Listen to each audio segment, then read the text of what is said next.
Happy Tutorial Tuesday! To continue with the theme of holiday shopping and budgeting, this week is going to be about debit cards and why many choose to use them over credit cards.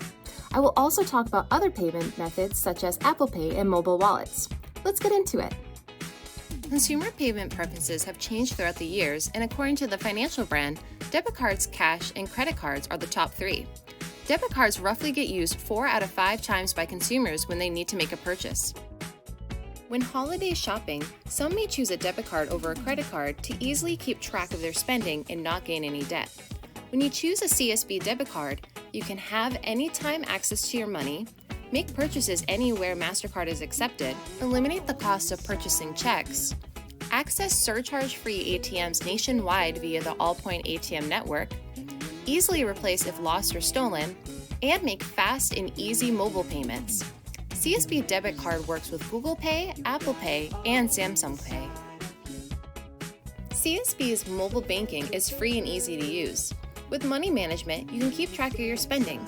Here's how to find it on our app. First, log into your mobile app. Down at the bottom, click the More button.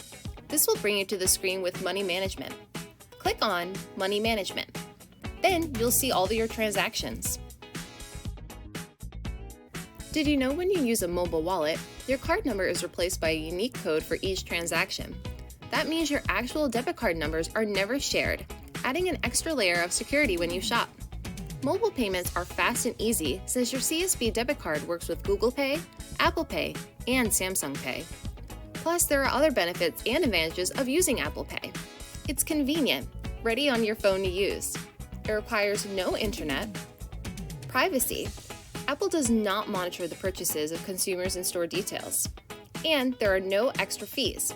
Apple does not charge a fee for retailers or customers. Thank you so much for watching. I hope you found this information on debit cards and mobile wallets to be useful. Next week, I'll discuss shopping options for Black Friday and Cyber Monday. Stay tuned.